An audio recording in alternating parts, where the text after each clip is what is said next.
नमस्कार दोस्तों, मैं हूं कृष दी अर्बन नक्सल। दोस्तों, आज मैं आपको समझाने जा रहा हूं कि रीडेवलपमेंट इतना घातक क्यों है। Why is it so dangerous. Redevelopment, मैं बार बार कह चुका हूं कि रीडेवलपमेंट लोगों को रेफ्यूजी बना देती है।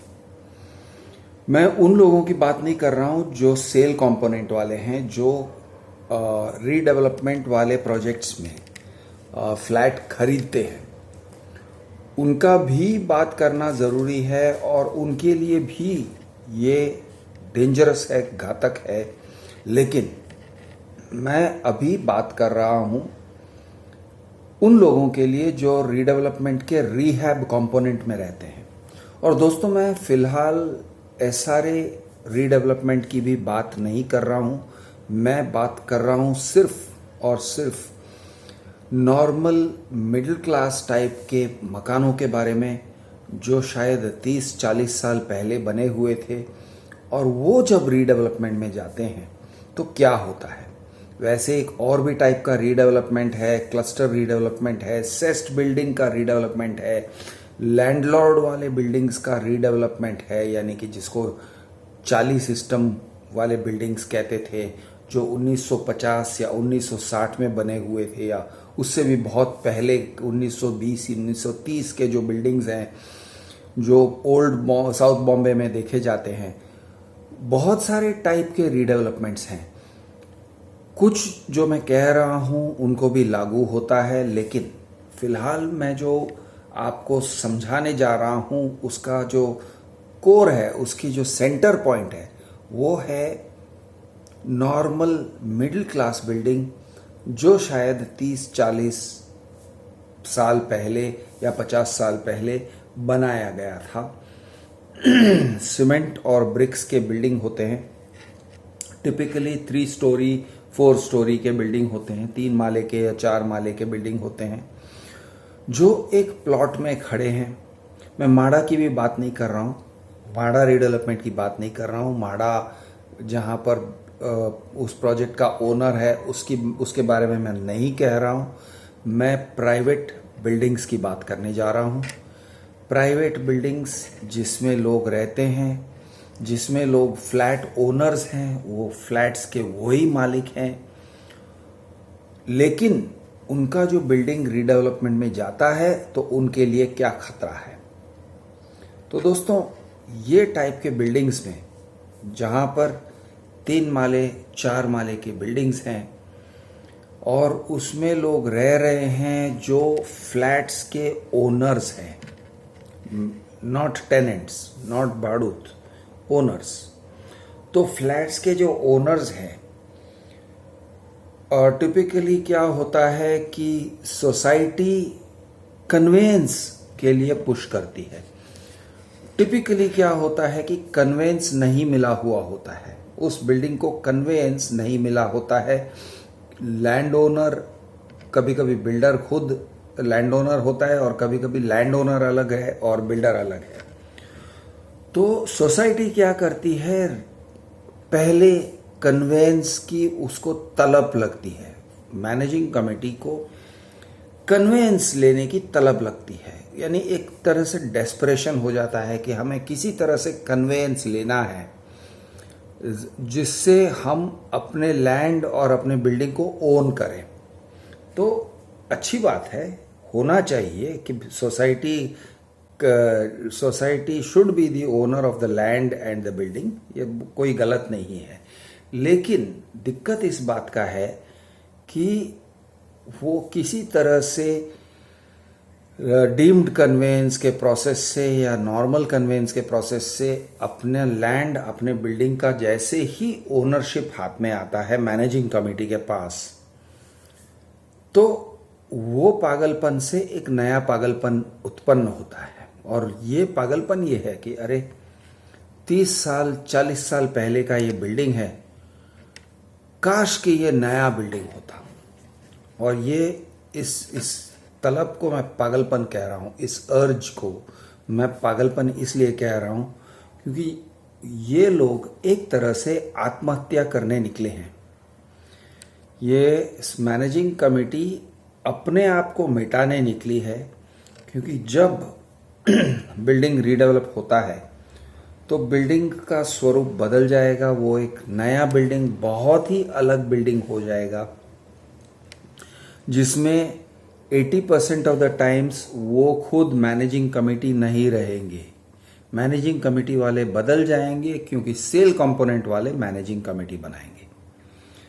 रिहैब कंपोनेंट वाले सेकेंड क्लास सिटीजन्स बन के रह जाएंगे, गरीब बन के रह जाएंगे उसी बिल्डिंग में।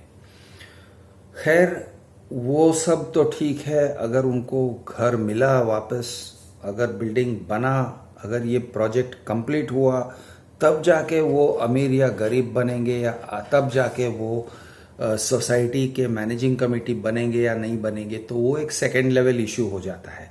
लेकिन फर्स्ट लेवल इशू ये है कि वो बिल्डिंग बनने की संभावना ही बहुत कम रहती है, या बहुत कम नहीं कहूँगा, लेकिन काफ़ी कम रहती है। यानी ऐसे बहुत सारे कारण से बिल्डिंग्स पूरे नहीं होते हैं, वो प्रोजेक्ट कंप्लीट नहीं होता है, और इसकी वजह से लोग रखड़ जाते हैं, भाड़े पे रहते हैं, उनको अल्टरनेटिव अकोमोडेशन का जो भाड़ा है, रेंट है, वो मिलना बंद हो जाता है। बिल्डर छोड़ देता है और कहता है अब मैं कुछ भी नहीं करूँगा, हाथ ऊपर कर लेता है। तो इस तरह से सिचुएशंस होते हैं। तो ये सिचुएशंस क्यों होते हैं, ऐसी हालात खड़ी क्यों होती हैं, इसके लिए मैं ये सब समझाने के लिए मैं ये वीडियो बना रहा हूँ। तो बेसिकली जो स्कीम ऑफ थिंग्स है, जिस तरह से ये जो ट्रांजैक्शन है, ये जो लेन देन है बिल्डर और सोसाइटी के बीच में, ये लेन देन में कई सारे फॉल्ट्स हैं, खोट हैं। इसकी वजह से डेंजर्स खड़े होते हैं। तो अब मैं समझा रहा हूं कि लेन देन में खोट क्या है। तो पहले एक बात समझ लीजिए दोस्तों, कि जो फ्लैट का ओनर है, वो थियोरी में फ्लैट का ओनर है, एक्चुअली प्रैक्टिस में फ्लैट का ओनर है, उसने फ्लैट खरीदा है, लेकिन कानून की नजरों में वो फ्लैट का ओनर नहीं है। बिल्डिंग का ओनर है कोऑपरेटिव हाउसिंग सोसाइटी, और वो कोऑपरेटिव सोसाइटी का मेंबर होने के नाते, शेयर होल्डर होने के नाते, उस फ्लैट का एक तरह से ओनरशिप बनता है। ये एक कानून में इस तरह का अरेंजमेंट है। अब इस अरेंजमेंट की दिक्कत यह है दोस्तों कि सोसाइटी के जो मैनेजिंग कमेटी रहते हैं, जो कोऑपरेटिव सोसाइटी को चलाते हैं, यानी कि चेयरमैन, सेक्रेटरी, ट्रेजरर और उनके सारे साथीदार जो इलेक्शन में आते हैं, उनकी जो कॉम्पिटेंस है, उनकी जो लायकात है, उनकी जो सोच है, वो बहुत ही कच्ची रहती है। वेरी ऑफन मैनेजिंग कमिटीज हम देखते हैं कि उनमें वो मैच्योरिटी नहीं है, या उनमें वो टीम वर्क नहीं है कि वो किसी तरह से एक पूरा प्रोजेक्ट को मैनेज करें। प्रोजेक्ट को मैनेज करने की उनकी काबिलियत नहीं है। और ये मैं कहूँगा कॉन्फिडेंटली 99% ऑफ द टाइम्स बहुत कम मैनेजिंग कमिटीज़ हैं जो काबिल हैं बिल्डिंग को पूरा गिराकर उसे पूरी तरह से रिकंस्ट्रक्ट करने के लिए, जो है रीडेवलपमेंट का काम। अब रीडेवलपमेंट का काम में सोसाइटी को क्या क्या करना पड़ता है और वो क्या नहीं कर पाते हैं, ये मैं आपको समझाता हूँ। सबसे बड़ी बात यह है कि सोसाइटी यानी मैनेजिंग कमेटी को जिम्मेदारी उठानी पड़ती है एक बिल्डर चुनने का, और उस बिल्डर के साथ सही तरीके से डेवलपमेंट एग्रीमेंट करने का, और फिर उस डेवलपमेंट एग्रीमेंट को बिल्डर के ऊपर लागू करने का। क्योंकि दोस्तों एग्रीमेंट जो है उसे लागू करना पड़ता है, वो ऑटोमेटिक नहीं है। ये सारी जो लिखावट हैं, जिसे हम डेवलपमेंट एग्रीमेंट या रीडेवलपमेंट एग्रीमेंट कहते हैं, उसको अच्छी तरह से इम्प्लीमेंट करने के लिए उन्हें बिल्डर के पीछे लगना पड़ेगा। और पहली बात है कि उन्हें एक सही बिल्डर ढूंढना पड़ेगा। अब मैं आपको समझाता हूँ सही बिल्डर और गलत बिल्डर। तो दोस्तों कई बार ऐसे होता है कि एक आध मैनेजिंग कमेटी मेंबर कहेगा कि अरे मैं तो ये बिल्डर फलाना बिल्डर को जानता हूँ और वो अच्छा बिल्डर है। अब उसे कैसे लाया जाए इसका हम योजना बनाते हैं, इसका हम प्लानिंग करते हैं। एक्चुअल में बिल्डर को सिलेक्ट करना होता है। सिलेक्शन कैसे होता है? Bye merit. लेकिन मेरिट क्या है? मेरिट मतलब आपको समझना होता है कि कौन सा बिल्डर कंप्लीट कर सकेगा। सिर्फ अंदाजा लगाना नहीं है, सिर्फ अंदाजा लगाना काफी नहीं है, आपको पूरा समझना चाहिए कि बिल्डर के फाइनेंशियल्स क्या है। ज्यादातर मैनेजिंग कमिटीज के पास वो कॉन्फिडेंस नहीं है कि वो बिल्डर से पूछें, भाई साहब आप अपने बैलेंस शीट सामने रखो, आप अपने अकाउंट्स हमें समझाओ, आप अपना जो आप क्लेम कर रहे हो कि आपने ये प्रोजेक्ट बनाया वो प्रोजेक्ट बनाया, तो वो क्लेम के सही तरह से प्रूफ दो। अब प्रूफ क्या है तो लोग जानते नहीं है। वो जाते हैं बिल्डिंग देखते हैं, उसमें नीचे लिखा हुआ है ब्रह्मांड रियल्टर्स या ऐसा कुछ लिख दिया है, और तो इनको लगता है हाँ ठीक है यार तुम ब्रह्मांड रियल्टर हो और यहाँ पे बोर्ड लगा दिया है ब्रह्मांड रियल्टर का, तो तुम्हारा ही है। लेकिन और भी सबूत देखने होते हैं जो आप देखते नहीं हो। बहुत सारे सबूत देखने के होते हैं जो देखते नहीं हो। तो इससे होता क्या है? प्रॉब्लम क्या है? प्रॉब्लम ये होता है कि कई बार एस्टेट एजेंट्स जिनका फाइनेंशियल कैपेसिटी नहीं है, जिनके पास पैसे नहीं हैं उस प्रोजेक्ट को कंप्लीट करने के, वो लोग ये प्रोजेक्ट का काम हाथ में ले लेते हैं और फिर सोचते हैं कि चलो अब हमने ये प्रोजेक्ट, ये सोसाइटी को कैप्चर कर लिया है, इनसे हमने लेटर ऑफ इंटेंट ले लिया है, इनके साथ हमने डेवलपमेंट एग्रीमेंट भी कर लिया है, ऐसे सब काम करके बैठ जाते हैं, पेपर वर्क करके बैठ जाते हैं सोसाइटी के साथ, MOU कर लिया है वगैरह वगैरह। तो फिर वो सोचते हैं चलो अब हम ये कैप्चर्ड बिल्डिंग को, कैप्चर्ड प्रोजेक्ट को बेचने निकलते हैं। तो वो ये सोचते हैं कि हम तो एस्टेट एजेंट हैं, किसी को पता नहीं है, उनको लगता है कि हम बिल्डर हैं। तो एक एग्जाम्पल देता हूँ जो हुआ है। मैं उस यानी बड़ा अजीब नाम का एक प्रोजेक्ट था जिसका आप मेरे रीडेवलपमेंट के जो प्लेलिस्ट है उसमें देखोगे तो आपको मिल भी जाएगा। एक रियल एस्टेट एजेंट था, बलसारा या ऐसा कुछ नाम है उसका। उसने एक बड़ा अजीब नाम का कंपनी स्टार्ट किया जिसका नाम था सड़ा दुकान या ऐसा कोई नाम है, सड़ा दुकान कहते हैं उसे। चलो, तो ये सड़ा दुकान जो है वो कंपनी के नाम से उसने पूरे सोसाइटी का कॉन्ट्रैक्ट ले लिया। कॉन्ट्रैक्ट मतलब LOI ले लिया। कैसे? मैनेजिंग कमेटी के साथ वो मिल गया, हाथ मिला दिया उसने। ये आदमी के पास, क्योंकि मैंने इसका रिसर्च किया, इस इंसान के पास एक बैठने का दुकान तक नहीं था, उसका खुद का ऑफिस नहीं था, लेकिन एक ऑफिस एड्रेस दिया और वो ऑफिस एड्रेस सिर्फ उसके कार्ड्स रखने के लिए था। उसने ये सोसाइटी को अपने नाम पे ले लिया। मैनेजिंग कमेटी वालों ने उसको दे दिया लेटर ऑफ इंटेंट। अभी किस बेसिस पे दिया? क्योंकि उसने कहा भाई मैं तो पैसे लेके आऊंगा, तुमको क्या करना है, मैं कहाँ से पैसे लाता हूँ, मैं कैसे प्रोजेक्ट कंप्लीट करता हूँ, मुझे कॉन्ट्रैक्ट दे दो। तो उन्होंने एक तरह से उसको कॉन्ट्रैक्ट दे दिया, लेकिन पक्का नहीं। फिर ये बंदा क्या करता है, ये जाके दूसरे बिल्डर को ढूंढता है, एक्चुअल बिल्डर को ढूंढता है। और मान लो इसकी कंपनी का नाम सड़ा दुकान है और वो दूसरे कंपनी का नाम है, जो बिल्डर का कंपनी है उसका नाम है चलो शाह बिल्डर्स। तो क्या करता है, वो एक LLP कंपनी ओपन करता है जिसका नाम है शाह सड़ा दुकान।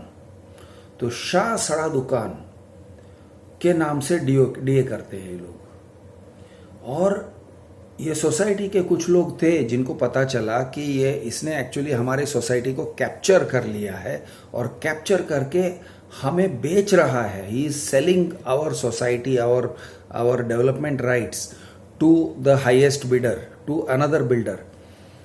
लेकिन उन्होंने जितना भी रेजिस्ट किया, कॉर्पोरेशन डिपार्टमेंट में से उनको नॉन कॉर्पोरेशन मिला।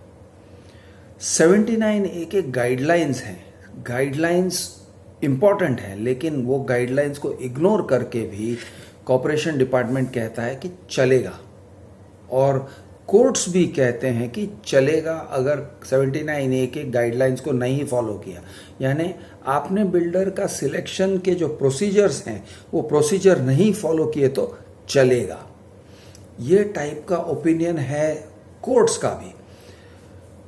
ब्रूट मेजॉरिटी, अरे 51% मेजॉरिटी है तो भी कोर्ट्स, कई सारे कोर्ट ऑर्डर्स हैं जो कहते हैं चलेगा।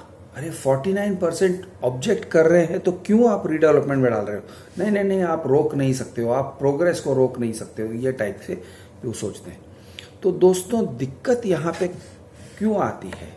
क्योंकि पहली बात कि मैनेजिंग कमेटी के पास कॉम्पिटेंस नहीं है, उनके पास उनकी लायकात नहीं है कि वो एक प्रोजेक्ट को मैनेज करें। अब वो कहते हैं नहीं नहीं, प्रोजेक्ट मैनेज करना तो बिल्डर का काम है। गलत बात है। बिल्डर को मैनेज करने का काम मैनेजिंग कमेटी का होता है। लेकिन मैनेजिंग कमेटी वाले क्या करते हैं? मैनेजिंग कमेटी वाले अपने आप को बिल्डर्स के प्रतिनिधि समझ बैठते हैं। वो एक्चुअली होते हैं सोसाइटी के प्रतिनिधि, फ्लैट ओनर्स के प्रतिनिधि हैं सोसाइटी, ये मैनेजिंग कमेटी। लेकिन मैनेजिंग कमेटी भूल जाता है कि वो फ्लैट ओनर्स के प्रतिनिधि हैं।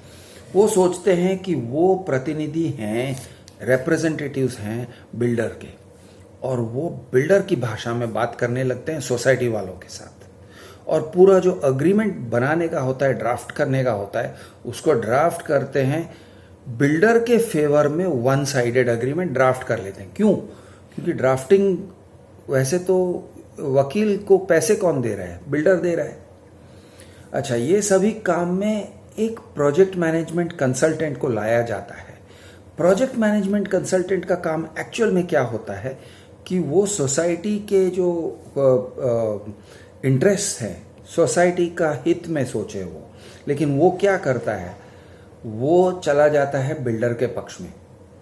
तो बिल्डर नहीं आएगा तो पीएमसी आके बैठेगा, जो सोसाइटी के तरफ से है, और सोसाइटी के तरफ से बिल्डर को सवाल करने चाहिए। ऐसा प्रोजेक्ट मैनेजमेंट कंसल्टेंट, जो कि आर्किटेक्ट या टाउन प्लानर होता है, वो प्रोजेक्ट मैनेजमेंट कंसल्टेंट चला जाता है बिल्डर के पक्ष में। वो बिल्डर के पक्ष में बात करेगा, वो बिल्डर के प्रतिनिधि की तरह बात करेगा, उनके रिप्रेजेंटेटिव की तरह बात करेगा। सोसाइटी के मैनेजिंग कमेटी वाले, अगर आप बिल्डर को कोई कड़क सवाल पूछते हो जो बिल्डर जवाब नहीं दे सकता है, तो सोसाइटी वाले जवाब देने बैठ जाते हैं। सोसाइटी वाले यानी ये मैनेजिंग कमेटी वाले उन सोसाइटी मेंबर्स को सप्रेस करते हैं जो सवाल करते हैं बिल्डर से। और वो बिल्डर के साथ इतना हो जाते हैं, इतना साठगांठ का रिश्ता हो जाता है कि सोसाइटी वाले जो हैं, जो फ्लैट ओनर्स हैं, वो अकेले पड़ जाते हैं, वो ऑर्फन्स हो जाते हैं, वो लावारिस हो जाते हैं, क्योंकि उनके तरफ से बोलने वाला कोई नहीं बचता है। अगर वो कोर्ट में भी जाएं तो कोर्ट कहता है भाई तुम कौन हो? तुम सोसाइटी ने, तो तुमने बिल्डर के साथ अग्रीमेंट नहीं किया है, सोसाइटी ने अग्रीमेंट किया है, तुम क्यों बीच में पड़ रहे हो? अरे भाई, मेरा सोसाइटी बिल्डर की तरफ चला गया है, तो कोर्ट सुनने को तैयार नहीं है। मतलब ये टाइप का एक सिचुएशन खड़ा हो जाता है, पूरा वन साइडेड सिचुएशन हो जाता है कि फ्लैट ओनर अकेले पड़ जाते हैं। चाहे वो 1 हो, चाहे वो 10 हो, चाहे वो 49% हो। अगर वो 50% हुए तो फिर शायद वो रीडेवलपमेंट को रोक सकेंगे, नहीं तो रीडेवलपमेंट को रोकना ऑलमोस्ट नामुमकिन हो जाता है। अब रीडेवलपमेंट को किसी को रोकना नहीं है, वो तो चाहते हैं कि फ्लैट बने, लेकिन बिल्डर को जिम्मेदार ठहराना, उसके ऊपर पारदर्शिता का लोड डालना, यानी कि भाई साहब आप कहाँ से पैसे ला रहे हो, आपने क्या किया है, किस तरह से आप काम कर रहे हो, कितने परमिशंस लाए हो, ये सब हमें दिखाओ। ये सब टाइप के पारदर्शिता के जो क्वेश्चंस हैं, ये पूछने के लिए भी आपको जितना पावर चाहिए वो पावर नहीं रहता है आपके हाथों में। आप कोर्ट में जाओगे तो कोर्ट आपको फेंक देगा, बोलेगा भाई तुम कौन हो, तुम तो इंडिविजुअल फ्लैट ओनर हो। लेकिन बिल्डर जो है उसने अग्रीमेंट किया है मैनेजिंग कमेटी यानी कि सोसाइटी के साथ। सोसाइटी एक बॉडी कॉर्पोरेट है। अब अगर सोसाइटी कभी कोर्ट में गया, रेरा में बाय द वे नहीं जा सकता है। क्यों? क्योंकि सोसाइटी लैंड ओनर है और उसने जो बिल्डर के साथ डेवलपमेंट एग्रीमेंट बनाया है, रीडेवलपमेंट एग्रीमेंट, वो एक टाइप का पार्टनरशिप वाला एग्रीमेंट है। क्योंकि सोसाइटी लैंड ओनर है, बिल्डर पैसे ला रहा है, मैनेजमेंट रिसोर्स ला रहा है, ये सब कर रहा है और वो इनको फ्री में घर देगा और आगे चल के वो सेल कंपोनेंट को बेचेगा। मतलब ऐसे समझा जाता है कि ये एक पार्टनरशिप है जहां पर बिल्डर प्रमोटर है और जो सोसाइटी है वो को प्रमोटर है। तो इस टाइप के अरेंजमेंट में आप बिल्डर को, अगर आपके पास पार्टनरशिप डीड तो नहीं है, आप डेवलपमेंट एग्रीमेंट को किस तरह से, कहां पर, कौन से फोरम के सामने लेके जाओगे, बहुत मुश्किल हो जाता है। ये टाइप का जो अग्रीमेंट है, ये agreement, development agreement, redevelopment agreement, उसमें बहुत सारे फ्लॉज हैं। यानी कि ये जो डील है, ये जो व्यापार है, ये व्यापार को बहुत गलत तरीके से बनाया हुआ है और ये बहुत ही वन साइडेड डीलिंग है। इसलिए मैं कहता हूं, और मेरा भी अनुभव रहा है और लोगों का भी अनुभव होता है कि ये वन साइडेड डीलिंग बहुत ही घातक है। अब क्या इसे रोकने के लिए मेरे पास आइडियाज़ हैं? कुछ हैं। ये आइडियाज़ कुछ चल सकते हैं, कुछ नहीं भी चल सकते हैं, कुछ यानी हो सकता है और कभी कभी नहीं भी होता है। इट इज़ डिफ़िकल्ट, लेकिन आप कुछ कुछ कोशिश कर सकते हैं बिल्डर को काबू में लाने के लिए, क्योंकि बिल्डर्स इसमें बेकाबू हो जाते हैं। तो दोस्तों, इस टॉपिक पे, ये काफ़ी गहरा टॉपिक है, बहुत बात करने के लिए मटेरियल है, करेंगे, करते रहेंगे। मैं हूं आपका दोस्त कृष द अर्बन नक्सल। जय हिंद, जय महाराष्ट्र, जय जवान, जय किसान।